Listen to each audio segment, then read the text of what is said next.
This is NDTV, and you're watching NDTV 24/7.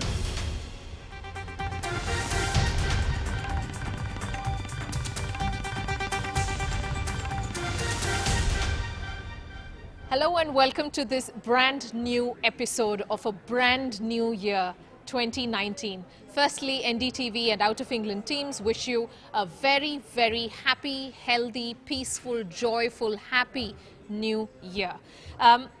Where am I today at what should be the first episode? I gave it a lot of thought and I realized that this probably is a good way to start the year on Out of England. I am at Sofitel Hotel, Heathrow Airport, which is the second busiest in the world. What brought me here is the fact that there's a spiritual retreat that's going on for 3 days, 29, 30 and 31st of 2018.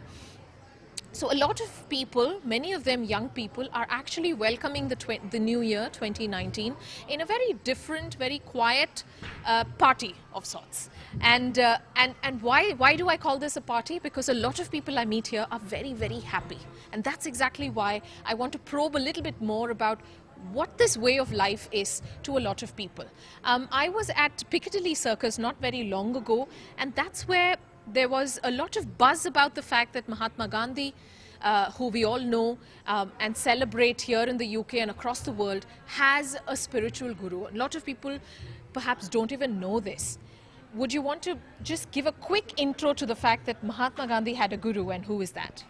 So this was brought to the world's attention by India's Honorable Prime Minister Modi in his Independence Day speech in 2016, when we celebrated Param Kriparudev, as we call Srimad Rajchandra ji, his 150th birth anniversary.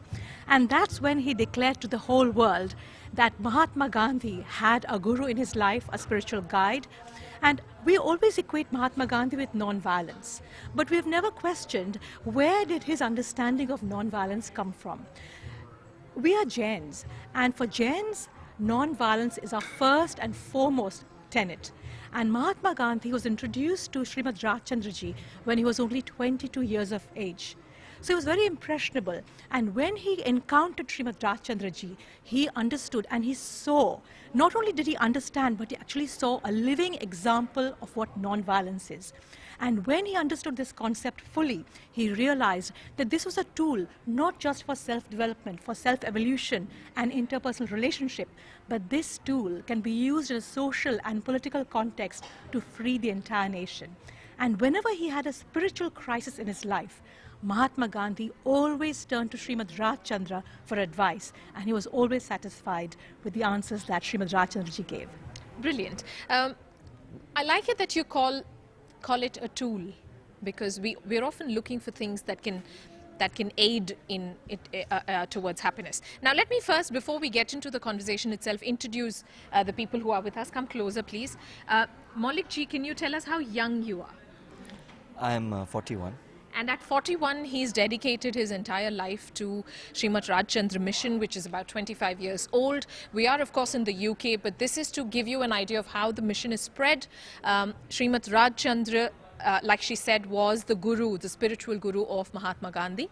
And you have been with this mission for the last how many years, and what do you want to do with this mission? Why would you give up a well-paying job after a double graduation, family life, all these exciting things in the mainstream world for something like this? Yes, I'm involved in this mission for the past 25 years.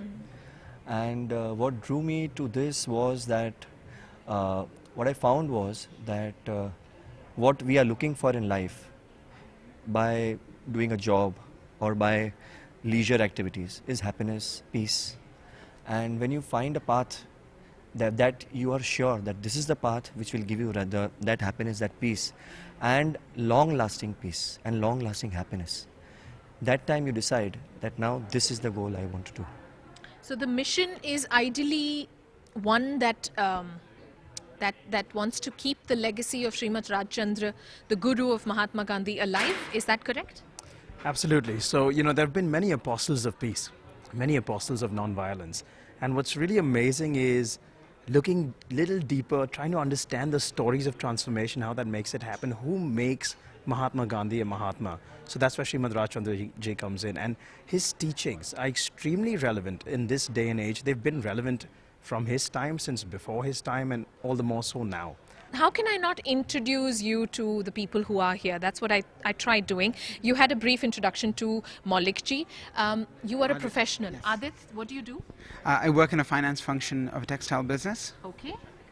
I'm Kelly. I am a consultant in financial services. Okay. And you live here in the UK? I live in the U.S. in New York. Okay. So this retreat has attracted people from all over the world. And I'm very, very pleased to know that about 50 to 60% of the 15 to 1600 people who are here for the spiritual retreat are below the age of 35. And that's exactly why I'm here. When I had these conversations with people and when they told me that there are so many young people, I was very curious to find out what makes Srimad Rajchandra so relevant today and what makes so many young people today connect with what he believed in. Alok, you're a scientist. I am indeed. Okay, and what brings you here? Why are you associated with this mission? So I am a molecular and cellular biologist by training. I was a professor at the University of Chicago. And what really got me was, in science, if there are questions that are unanswered, you tend to ask why. You tend to start researching and digging deep. And after 3 or 4 layers of why, you're going to reach a point where you're not going to get answers. And I reached that point many times where I was not satisfied with the answers I was getting. And I turned to spirituality, and I realized that at some point, your whys are only going to be answered by spirituality. It's something that's a lot more deeper. It's something that's been around. It's something that's been around forever and is probably going to be around forever. And that is what really spoke to me. That's what drew me to spirituality. That's what drew me to Srimad Rajchandra ji. There's a lot of, and actually that's what drew me to Puja Gurudev Shri, our current master. It's very practical. It's not, you don't have to go live in a cave. Right? I am still a scientist. I still do research. I have a lab. Question things. Absolutely. And what I loved is you don't have to give up science to be spiritual. There's a great convergence of both.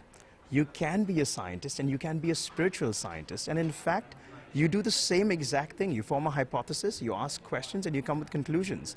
In the spiritual world as well, except now I introspect and I meditate, and that's my lab. Right? So that's my spiritual lab versus my physical lab where I do actual research experiments. So what is this all about? Is it meditation? What is it with the whites? I think white is supposed to be a very calming, peaceful, pure color associated with purity.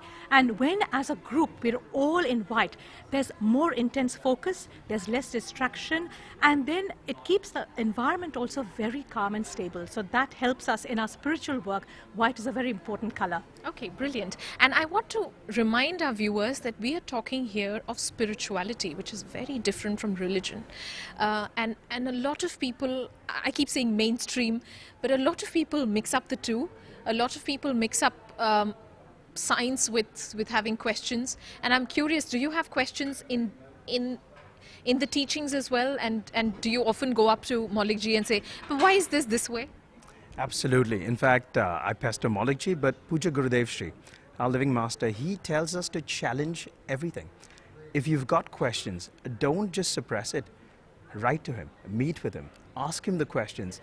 And it's fantastic because he's the one who showed me that he's got a PhD himself. And he, when we were talking once, told me, Alok, exactly what I told you a moment ago, that he does experiments within himself. And I do experiments outside. And he drew out that, the dichotomy really well for me. Okay. Kelly, can I ask you what attracted you to a retreat such as this one, for example? You could have been partying in New York. Yes. So I met Puja Gurudev Shri in 2012, and I think what Maulikji was saying about how everyone's looking for happiness, and when you find the path that you know is going to bring you that, you can't stay away from it. And that's really why I'm here, because I can't stay away from finding my own inner happiness. And yes, I could be, on the 31st celebrating with all my friends in New York, but what better way to celebrate than with all of my friends here and with myself here, and really connecting with myself, because going into a new year, that is the most important thing that I see each year, and to set that intention going into it is very important. And how have you felt connected? Adit, is it, why are so many young people here? Why is Srimad Rajchandra so relevant today to both of you? Sure. So the message of Srimad Rajchandra ji, of spirituality, is a universal and timeless one. But just looking at the time that we live in, especially for the youth, with increased social media, technology increasing the pace of our lives, making everything easier, but there's so much more peer pressure and stress in our lives just because of the pace of life. I think spirituality is needed now more than ever. It's not about changing what we do, but it's about doing those same things in a different way. And that's what I've seen in my spiritual journey as well. Puja Gurudev Shri is a living role model. Just like how for Mahatma Gandhi, Srimad Rajchandra ji was a living role model in his time. At such a young, tender age, many people are fascinated that so many youth are involved. But when Mohandas met Srimad Rajchandra ji, before he became the Mahatma, at such a tender young age, he had that role model who he could see and learn from. It's one thing taking values, reading from books and all of that, and to implement. But when you have someone who can demonstrate to you and also then inspect what you are doing and give you instruction, it's another dimension. Okay. Malik ji, what is this way of life? This way of life is a life where you perform your duties. But in the inner being, you are detached, where you are not expecting things out of others. So what usually happens is, which I have introspected over the years, is that whenever we experience stress or whenever we are unhappy, because we are expecting something out of the other, a person or situation or thing, and we are not getting it. Yes. But imagine a life where you don't have any expectation. So if you don't have any expectation, then who can make you unhappy? So this is the life where your inner being and your outer role both are separate, and you are just the observer. Was it difficult for you? Was it difficult for your family to let you go into the mission full time? It becomes difficult when if you ask youth, is it difficult for you to go into and watch a cricket match or a football match? You will say, no, it's not difficult. In fact, I enjoy it. Yes. So when do you find things difficult? When something you're doing which your mind is saying something else. So hence, we have this thing with us, with religion. You ask Adit this question, that so many youth here. Yeah. We never ask when so many youth go to a theatre or to a... Why do we don't ask? Because we feel that is something that they like, and So because things have been that, religion or spirituality is something, why is it not attracting to the youth? Because they are not getting that happiness. Maybe they are not getting those answers. They are just being told that you should do this. So it's it's a distant dream that you do something right now and you'll get the fruits later. But here I'm saying the fruits are right now in the moment. You're happy right now. You don't have to wait for some distant dream.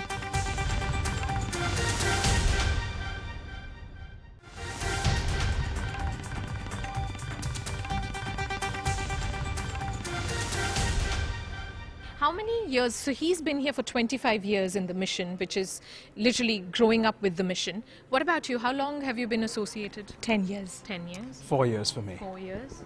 5 years. 5 years. 10 years for me too. 10 years for you. Okay. Which is, the least is 4 and 5 years, which is not so small even, which means this can be a consistent way of life. It need not be something that you want to try and then you got bored of it and out. Okay, now my very, very important question. We're always supposed to ask the right questions as journalists. Are you guys happy? Yes.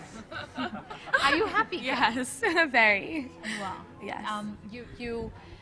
You look back at life and you say, yeah, that's fine. I'm happy. Very much so. I feel very blessed in my entire life. Okay. I think blessed is the right word, because Blessed. I thought I was happy before 10 years ago, and it's only after discovering this new dimension of life, which is spirituality, I realized that you could be even more happy. And so yes, very much. Okay. any afterthought at all on, or one moment in your life when you thought, oh, maybe I could have had a family, maybe I could have been the CEO of XXX company? No, Not at all. not at all. Okay, Never crossed my mind. okay, okay. And are you happy, Alok? I love it. Happiness now is not just a state, but it's a way of, it's my being. It's a way of living. And what I love about this is Puja Gurudev Shri and Srimad Rajchandra Ji have brought a festive dimension in our life. You'll notice most of us, it feels every moment is a celebration. It's amazing to be alive. Brilliant. What exists? So I come back to this question. What is that one takeaway from Srimad Rajchandra Ji which you think of and implement every day in your life? I'll start with you. Practicing awareness in your roles. That's the most important thing. Being aware. Being aware means being aware of yourself and your role are different. That is what I take away, and that's what I practice. That just went above my head. I can explain that if you want.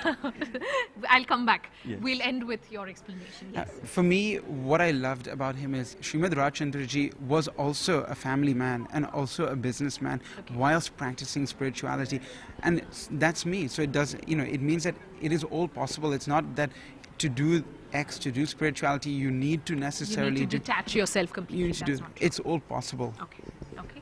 I think it was really his determination that inspires me as well, because like Adit was saying, he had all these other things going on in his life, and yet he knew what his main focus was, and he remained focused on going down that path and just remembering. And what is this path? That's the question I keep asking, because think of me as somebody who's come from the outside. Think of me as somebody who was at the discotheque last evening. Think of somebody who is watching this whichever part of the world they may be. What is this way of life? What is this path? So the mission statement says, realize one's true self and serve others selflessly. So there are two parts of our journey here. First of all, it is to realize that material things that are around us, they can give us convenience, they can give us comfort, but they will never give us the inner security, peace, and long-lasting happiness. When you understand that difference, you turn inwards. You look for inner security, inner peace, joy, all that In coming other words, from inside rather than from outside. Okay. In other words, can I say that this is a way of trying to understand that the things that are in front of you, the material things that are in front of you, are devices, tools, etc. But what you are things which will make you live comfortably. But what you need is a sense of sort of realizing your inner self to be able to what? To be empowered, to be strengthened, to deal with situations in life. Is that correct? Yes. So as you rightly said that, things around us can give you comfort, but you are not dependent on them. Okay. You are with them, but even if you are not, even if they are not with you, you should not be unhappy, because your happiness should be independent of the things or persons who are around you. Lastly, what is that one thing that touched you about Srimad Rajchandra Mission, or do you guys actually think of the Mahatma and his way of life as well, to borrow a couple of points to live, because they say good disciples also make good gurus? Absolutely. So if you look at Mahatma Gandhi ji and his life, right, you see a clear understanding of where it's coming from. And one of the things is his life is devoted to seva, to service. And that's a big aspect in all of our lives, is giving back the bliss that we feel, that we experience. We do want to give that to others, but we want to uplift others as well. So like Kajal was saying, it's part of our mission statement. How do we help? And it's not just people. The environment, every creature, every living being. But how did it touch you personally? When I serve, I feel doubly blessed. I feel I'm not doing them a favor, they're doing me a favor. Okay. And in fact, that gives me so much joy. So, again, it really enhances my spirit and my state. Okay, brilliant. Thank you very much. I'd like to go across to show what's happening here, but thank you very much for your valuable time. Thank you for sharing your lovely thoughts, and I agree the whites are extremely tranquil and calming. I'd just like to show you what's happening here. These are this is the event that's happening. It's a 3-day retreat, so people are actually welcoming the new year 2019, and these are 1,600 people who have come here from across the world. They're going to be having a procession in north of London, and that leads them into the new spiritual center that's being inaugurated in London. So there is a dedicated place now where a lot of people are going to be practicing the way of life of what Srimad Rajchandra sort of lived like, and much of that was something that Mahatma Gandhi was inspired by. And this being the 150th year of celebrations of Mahatma Gandhi's birthday, it makes it so much more relevant. But what really surprises me is the fact that this huge movement continues to go on across the globe, where people from different races, different age groups get attracted, continue to learn about the spiritual master, the guru of Mahatma Gandhi, and implement that in their life and seek happiness. So this is a little chapter of this mission, of this worldwide global mission from London coming your way. I do wish all of the people who are here at the retreat a very, very happy New Year 2019, and to all you viewers, a very, very happy New Year. If you have your thoughts to share, write to me. ooe@ndtv.com is where you write to. Goodbye.